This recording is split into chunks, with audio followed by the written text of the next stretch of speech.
يا الله، اللهم صل على محمد وآل محمد. احنا غير حسين، ما عندنا وسيلة. اهلا وسهلا. ان شاء الله يا رب تستفادون من هذا الفيديو، فيديو روتين ويومياتي. سويت هريسة للإمام الحسين عليه السلام.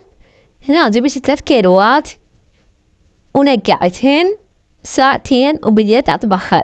بنات أكبر خطأ تسوونه تنقعون الهريسة قبل يوم، تصير بيها ريحة وتخرب.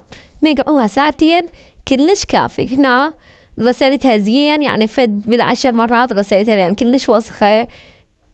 تعرفون بعد هي يلموها من القاع يعني ويحصدونها، لازم تغسلونها زين.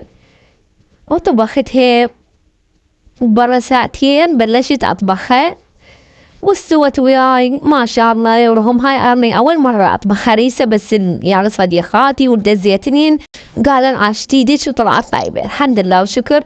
هذا كله فضل الله وأهل البيت وبركاتهم. وأهم شي زين الحر خلينا. فأنا ما صورت لكم خطوات خطوة بخطوة لأن كنت مستعجلة. هنا غيرت لون الكاونتر، هو أخضر ووصلت بيت زوجي هم جاب لي لزق أخضر، بس شو تسوي الحمد لله تمشيناها. وهاي النتيجة النهائية مال كاونتر. وهنا روتين خفيف للمكياج وتعزيل. وإن شاء الله يا رب تستفادون من فيديوهاتي.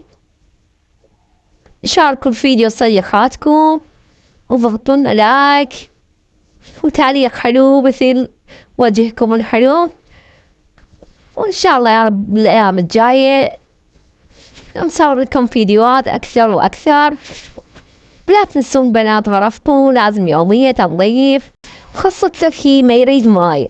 أنا هذا منظف جام أنظف بالكنتور، والجام يعني كلش حلو رابة أحسن يعني متنظفين بالماي. إن شاء الله يا رب عجبكم الفيديو وأهلا وسهلا. طلبت بيتزا من مطعم وصلتني يعني فد بيتزا كلش مو طيبة بيومها، كلش مقهرت ما يسوى 6000. إن شاء الله يا ربي عجبكم هذا الفيديو، لا تنسون اللايك والاشتراك بالقناة.